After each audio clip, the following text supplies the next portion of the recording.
بسم اللہ الرحمن الرحیم۔ السلام علیکم۔ کل عید الاضحیٰ ہے۔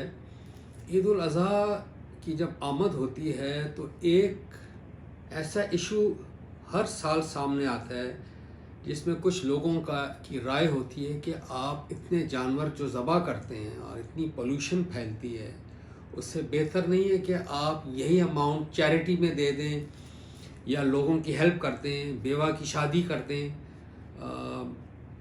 اور یہ بھی کہ پولوشن اتنی ہوتی ہے، وہ بے گناہ جانور ذبح ہوتے ہیں۔ میں اس کے بارے میں 2-3 چیزیں آپ کے سامنے قرآن کی روح سے رکھنا چاہتا ہوں۔ سب سے پہلی بات، قربانی ایک ایسا عمل ہے جو قرآن کی روح سے حضرت آدم علیہ السلام سے جس کی شروعات ہوئی، یعنی قرآن بتاتا ہے کہ جو سب سے پہلا انسان تھا، حضرت انسان جو ہومو سیپین تھا، وہ حضرت آدم علیہ السلام اور بی بی حوا تھی۔ ان کے بیٹوں نے قربانی کی۔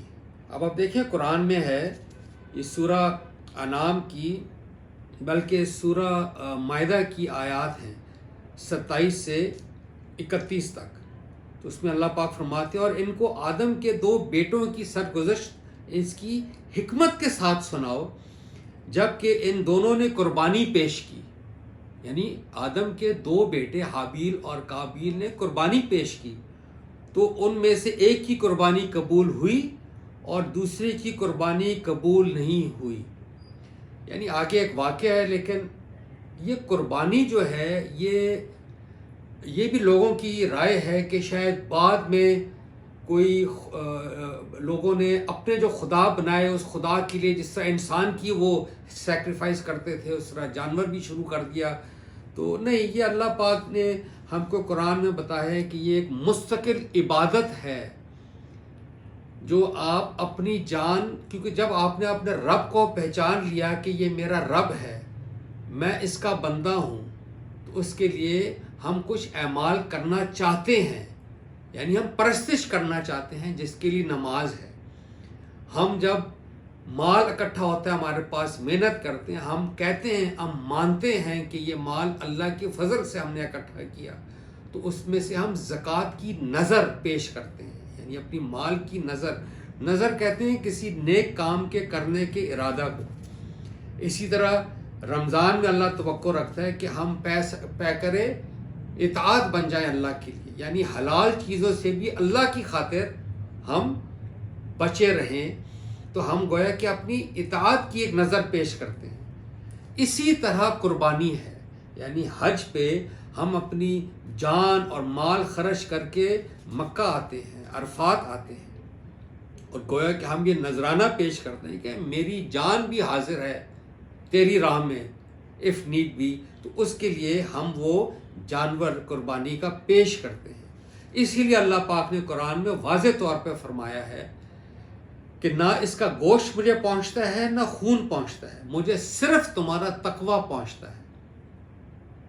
اب آپ دیکھیے، پورے عالم میں، پورے دنیا میں جہاں جہاں مسلمان ہیں، جہاں جہاں یہ عید الاضحیٰ منائی جائے گی، اور عید قربان جس کو کہتے ہیں منائی جائے گی، عید کی نماز کے جو 2 خطبے ہیں، ان خطبوں کا جو مین کرکس ہے وہ یہ آیت ہے جو پوری دنیا میں پڑھی جائے گی۔ اب عید الاضحیٰ کل ہے انشاءاللہ، جو عید کی نماز پڑھنے جائے گا اور وہ اس خطبہ کو سنے گا، وہ یہ آیت ہر سورت سنے گا، جو سورہ انعام کی آیت 161-162 ہے۔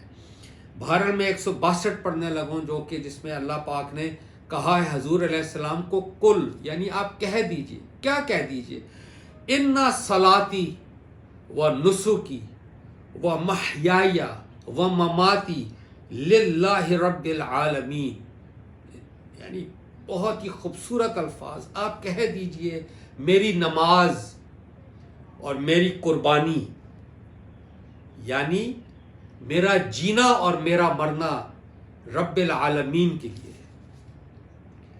یعنی اللہ پاک نے جیسی نماز ایک مستقل عبادت ہے، اسی طرح قربانی بھی ایک مستقل عبادت ہے۔ اب دیکھیے، خانہ کعبہ جب ہم جاتے ہیں عمرہ پر یا خانہ کعبہ کا طواف کرتے ہیں جو اللہ کا گھر ہے، اس میں 2 عمل ہیں جو ہم کرتے ہیں. یعنی ایک مقام ابراہیم ہے، ہم سب جانتے ہیں وہ مقام ملتزم یعنی جو دروازہ ہے اس کے سامنے حضرت ابراہیم علیہ السلام کی نماز کی جگہ مقام ابراہیم جہاں وہ نماز پڑھتے تھے.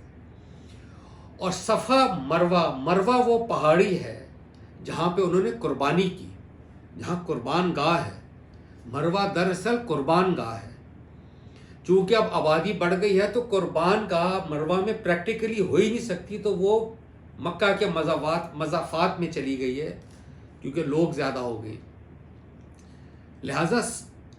لہذا نماز اور قربانی یہ 2 علامتیں ہیں ہماری زندگی کی اور ہماری موت کی. یہ جو ہے نا اللہ نے فرمایا ہے، آپ کہہ دو میری نماز اور میری قربانی، میرا جینا اور میرا مرنا اللہ رب العالمین کے لیے ہے.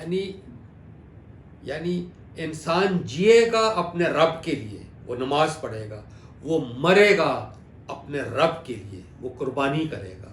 یہ مینیفیسٹیشن ہے.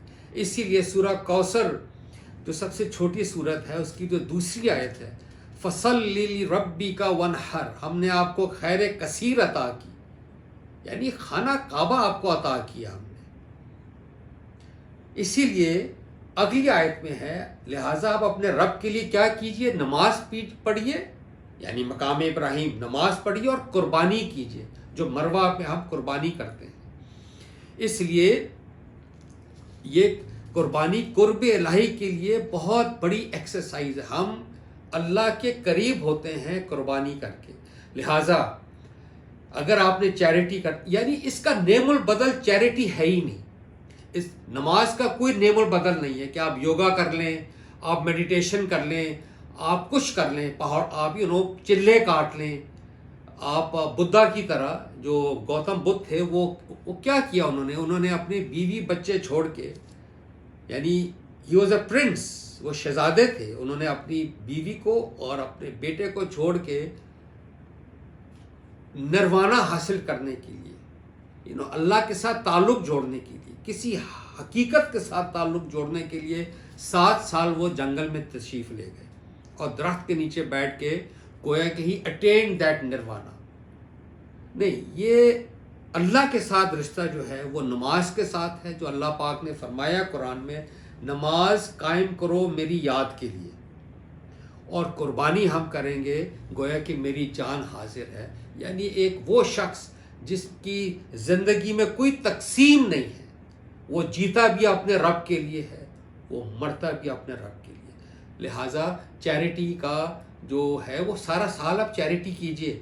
گوشت، وہ تمام انسان جو سمجھتے ہیں کہ یہ قربانی ظلم ہے، وہ سارا سال ہم گوشت کھاتے ہیں، ہم بیف کھاتے ہیں، ہم مٹن کھاتے ہیں، ہم اللہ کا شکر ادا کرتے ہیں.